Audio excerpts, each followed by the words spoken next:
Et ce genre d'initiative peut se démultiplier au Cameroun dans tellement de domaines. On importe abusivement tout. Et pour rien. La plupart des choses qu'on importe n'ont aucun défi technique de niveau bac technique. Donc c'est juste un blocage qu'on ne peut même pas expliquer.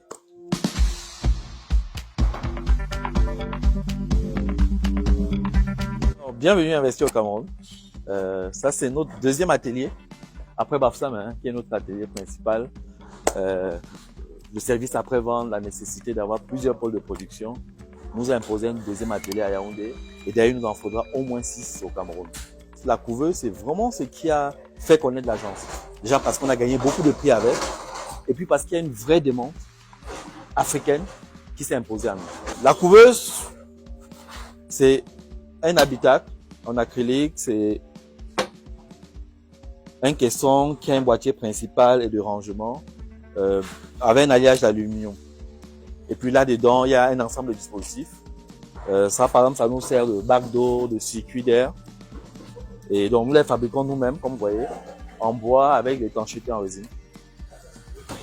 Et donc, nos équipes sont à la tâche, notamment pour brander, mettre des fermoirs. C'est beaucoup de petites tâches. Donc, on fait pas que la couveuse, hein, comme je vous ai dit tantôt. On nous connaît par la couveuse. Mais d'ailleurs, on a fait des portiques pendant quand le Covid chauffait. Je pense qu'on a placé plus de 150 portiques au Cameroun. Pendant le Covid, on a fait des portiques de désinfection, des tirs de désinfection. Comme on est dans les couveuses, on s'est intéressé à la néonatologie, hein, de manière générale. À côté des couveuses, je vous ai montré la photothérapie. Ça, c'est une table radiante. Voilà. Nous avons aussi la capacité de la fabriquer. Dans l'agroalimentaire, on fait des incubateurs à œufs solaires et tout ce que nous faisons est interactif, exactement comme la couveuse. Donc nos équipements, que ce soit l'incubateur à œufs, que ce soit le distributeur de boissons, c'est un distributeur de boissons automatique. Et donc vous pouvez le suivre à distance, savoir voilà, que la boisson, il reste peut-être est à 20%, il faut venir ajouter. Les recettes de ce distributeur sont à tel niveau, ainsi de suite. Ça, vous pouvez suivre de votre portable. Il marche avec la monnaie. Et puis, vous pouvez payer par Orange Money ou Momo. Et il vous sert directement. Nous avons fait toute la chaîne des machines du chocolat hein, pour transformer de la fève jusqu'au chocolat. Ça, par exemple, c'est une conche.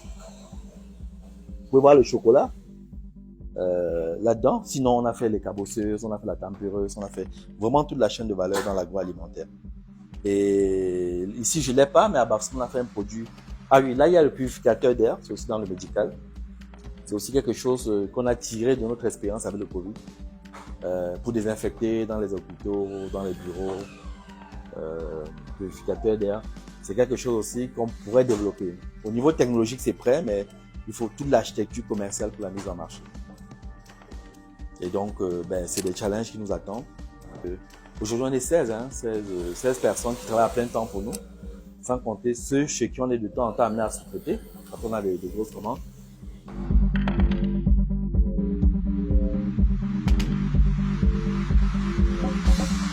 Donc la couveuse, c'est vraiment le produit qui a fait connaître l'agence. Hein, on se présente comme un courtier d'innovation. C'est déjà des couveuses qui respectent les normes de toutes les couveuses conventionnelles. Hein, qui permet à un médecin d'imposer l'humidité, la température, enfin les conditions idéales pour le nourrisson prématuré. Mais au-delà, c'est une couveuse qui va être interactive. Donc le médecin, parce qu'on en a peu, le pédiatre, on n'en a pas beaucoup, va permettre, le peu de pédiatres qu'il y a, suivre les couveuses dans plusieurs cliniques à partir de son portable. Donc même sans être là physiquement. Suivre avec les paramètres, suivre avec les images. C'est une couveuse qui va pouvoir fonctionner au solaire. Vous allez voir notre banc d'essai solaire, parce que nous allons vers des clients qui ont la capacité de faire fonctionner les couveuses alors qu'ils n'ont même pas l'énergie. Et quand vous utilisez l'énergie, nous avons un dispositif qui assure la régulation pour qu'en fait il n'y ait pas de problème. Et puis chez nous aussi, très important, notamment au Sahel, des fois la température est telle qu'il faut plutôt baisser la température. Ça c'est une problématique typiquement africaine que nous résolvons. C'est le marché qui aujourd'hui nous impose un rythme de l'ordre de 30 couveuses par mois. Mais notre capacité, on pourrait faire 10 fois plus, quoi, si la demande suivait. Donc, typiquement, c'est des couveuses en construction. Là, ils vont ouvrir pour mettre dans les dispositifs électroniques dans les couveuses. Après, pendant ce temps, d'autres équipes travaillent sur l'habitacle. On les amène, on fait des découpes laser, donc ça vient en morceaux. Et puis on monte, on plie, on assemble pour avoir donc la forme que vous voyez à la fin. Et puis ici, nous avons notre petit banc d'essai. Alors il y a des panneaux solaires en haut. Et donc il y a des batteries là. Et il y a le fameux convertisseur. Et donc à la fin, on amène la couveuse pour qu'elle fonctionne au solaire, comme ça devrait se passer à l'hôpital. Et ça nous permet donc de faire notre banc d'essai, quoi, d'être sûr que c'est vraiment ce qu'il faut. Ok, votre couveuse à suivre, il y a présent dans combien de pays? 4 pays. Cameroun donc, au Tchad. L'armée française nous a commandé des couveuses pour Abéché, la force Barkhane, le Mali, le Bénin. Et on a là la demande pour la RDC et le Burkina. Donc, on va aussi pouvoir y arriver. Mais le cœur de la technologie, c'est l'électronique. Je vous y amène. Donc, c'est du travail de précision. Pas pour faire quelque chose d'extraordinaire, hein, pour faire des fermoirs comme ça, complètement en acrylique. Ça vient en petits morceaux. On les fait découper à des dimensions très précises. Après, il faut les assembler, les coller, pour donc avoir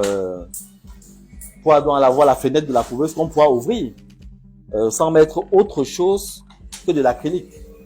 Parce que dans le médical, il y a très peu de matériaux autorisés. Donc, en fait, on a là l'électronique. Voici l'élément clé, ce sont des cartes. Vous voyez, c'est notre map. Et on travaille à en faire donc tout un bloc électronique, comme vous pouvez voir là. Tout un bloc électronique qui va permettre de réguler et de faire l'interactivité dont je vous ai parlé tantôt. Vous pouvez voir sur cet écran de contrôle qu'il y a une caméra, qu'il y a un ensemble de paramètres, comme un tableau de bord. Donc, en réalité, sur son portable, le médecin sur une couveuse voit un peu ça comme ça. Et donc ici, nous, pendant qu'on fait qu'on prépare la carte, qu'on prépare le bloc électronique, on peut faire tous les essais avec une petite couveuse, on va dire, qu'on utilise pour faire tous ces essais-là. Pour faire un vrai produit qui fonctionne normalement, qui répond aux attentes, il faut une équipe pluridisciplinaire. Sur un truc comme la couveuse, ça, par exemple, c'est parce que dans la couveuse, il y a l'eau.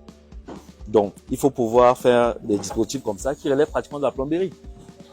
Après, toutes ces choses, il faut les dessiner, c'est de la mécanique. Je vous ai montré les cartes, c'est de l'électronique, c'est de l'automatisme. Tout ça, il faut un design. Il faut de la programmation, de l'informatique.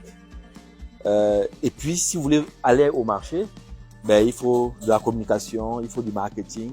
Et si vous voulez des financements ou discuter avec des gens, vous devez avoir des dossiers financiers à jour. Donc, vraiment, c'est un travail d'équipe. Aujourd'hui, je suis dans la phase de quelqu'un qui doit passer à l'échelle. Qui doit passer à l'échelle dans un contexte où je peux pas compter sur un financement bancaire. Je peux compter sur un financement bancaire si je gagne un marché, ça ils savent éventuellement financer, parce que même là je vois que c'est très compliqué. Mais éventuellement, ceci pourrait, un bon de coup. Hein. Mais quand vous voulez passer à l'échelle dans une dynamique, on va dire presque industrielle, malgré tous les indicateurs qui doivent être positifs, la banque classique n'est pas configurée pour vous accompagner. Et donc, ça va peut-être trop lentement. Et dans la technologie, c'est pas bon. Parce que la technologie, c'est en fait un savoir-faire que vous avez cristallisé à un moment donné. Les gens vont forcément copier. Donc, vous avez une fenêtre de tir au moment où vous en avez l'initiative, pour lequel vous devriez vous déployer massivement. Aujourd'hui, c'est ce qu'on devrait faire. On devrait être en capacité d'avoir au moins des ateliers dans 10 pays d'Afrique, enfin, de faire ressortir notre potentiel, de faire que le drapeau Made in Cameroun, ça, mais à qui on s'adresserait pour passer ce cap? Ça, c'est la première difficulté. Pourtant, tout est démontré qu'on peut.